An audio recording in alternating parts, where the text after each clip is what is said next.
नारायण।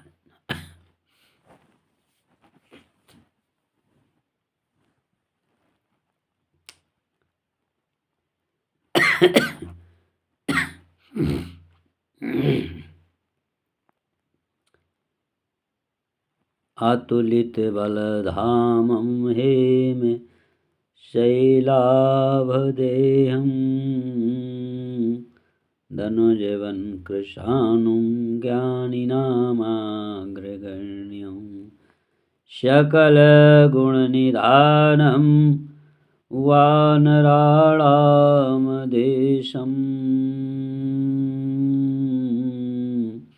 रघुपतिप्रियभक्तं वात जातं नमामि।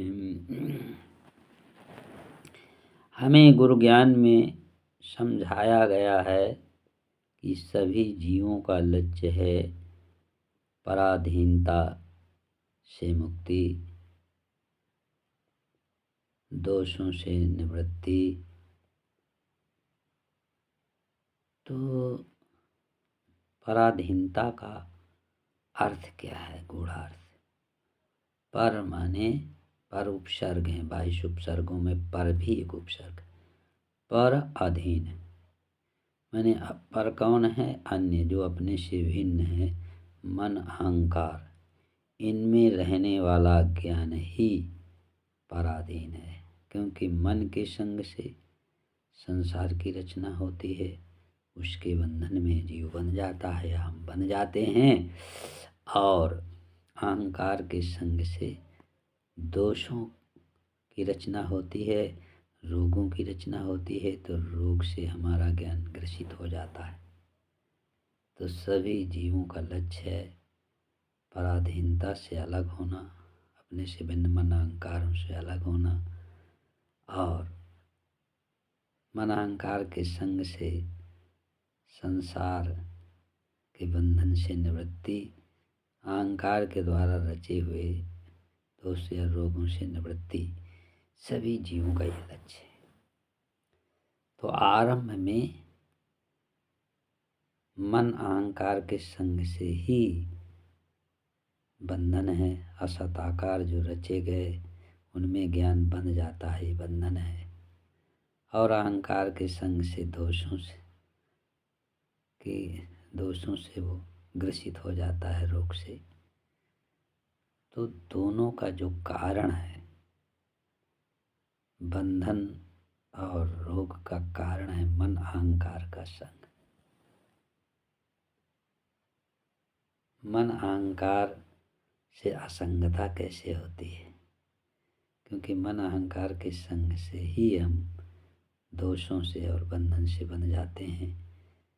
गुरु जी ने हमें एक प्रेरणादेश की सूत्र की कि जो मन अहंकार के आकारों से हम हट नहीं सकते, तो पराधीनता के बंधन से हम बच नहीं सकते। कार्य के आकारों से हम हट नहीं सकते, तो रोगों के या दोषों के प्रभाव से हम बच नहीं सकते। तो मन अहंकार से असंगता कैसे होती है, अलगाव कैसे होता है? ये साधन से नहीं होता। साधन से तो हम रिद्धियाँ सिद्धियाँ सीख सकते हैं, मन की बात बता सकते हैं, आकाश में उड़ने की सिद्धि साधन से कर सकते हैं, खड़ाऊँ पहनकर नदी पार करने की सिद्धि साधन से हो सकती है, और पानी का घी बनाने की सिद्धि साधन से हो सकती है। लेकिन मन अहंकार के आकारों से असंग होने का अधिकार तो केवल प्रभु कृपा को है। जैसे फांसी की सज़ा माफ़ करने का अधिकार तो केवल राष्ट्रपति को होता है और किसी को नहीं। इस तरह से ऐसे ही मन अहंकार के आकारों से पार होने का पावर या अधिकार केवल प्रभु कृपा को है और किसी को नहीं है।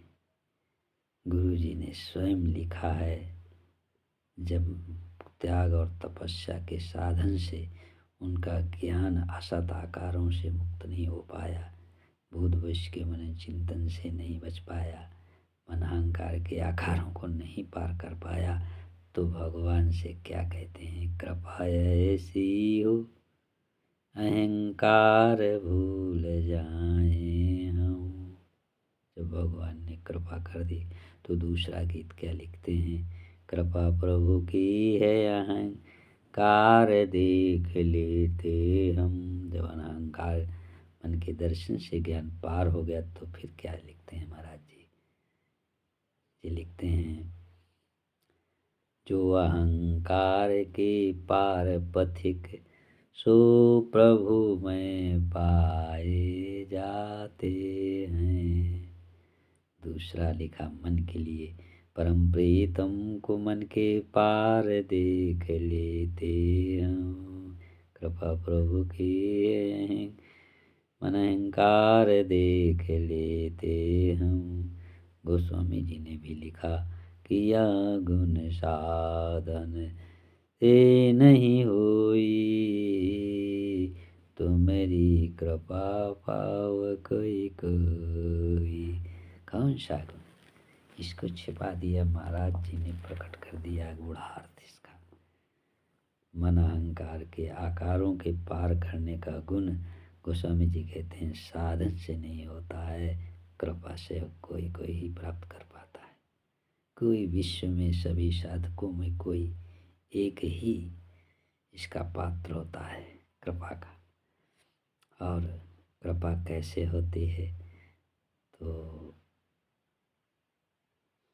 गोस्वामी जी लिख रहे हैं, मन क्रम वचन छाणी चतुराई, भज तहीं कृपा करिय रघुराई। मन क्रम वचन की चतुरता कैसे छूटती है, तो बता रहे हैं कि सेवा से, परहित शरीर धर्म नहीं भाई, पर पीड़ा शम नहीं अगमाई। तो गोस्वामी जी ने तो सेवा और भजन दो का सूत्र बताया, बंधन से मुक्त होने का, दोषों से निवृत्ति का, बंधन से मुक्ति का, पराधीनता से असंगता का।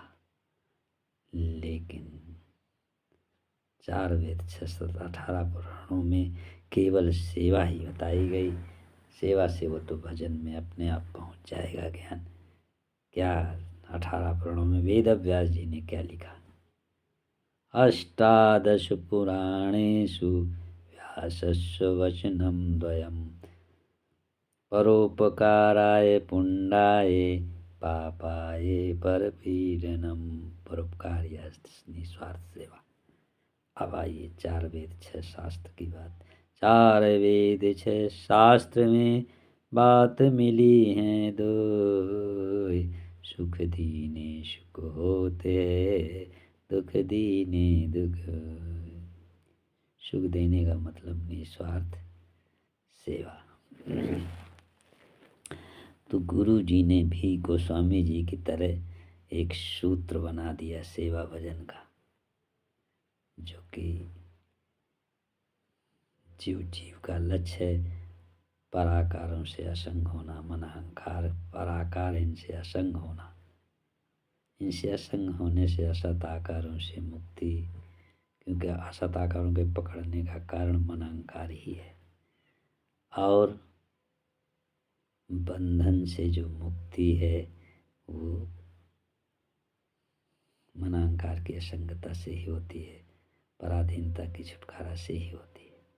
और दोषों की निवृत्ति, दोषों की रचना अहंकार के संग से, इसलिए अहंकार की असंगता से ही दोषों की निवृत्ति होती है। गुरु जी ने क्या सूत्र लिख दिया कि सेवा भजन के द्वारा होगी भी बने योगी, हम पथिक प्रभु कृपा से आए हैं ठिकाने में, साधन से नहीं। गुरु जी कहते हैं कृपा से। गोस्वामी जी भी कृपा से बतलाते हैं, संत का एक ही मत होता है। जो सिद्ध पुरुष होते हैं उनका एक ही सिद्धांत होता है, एक ही मत होता है। अब हम अपनी वाणी को यहीं विराम देते हैं।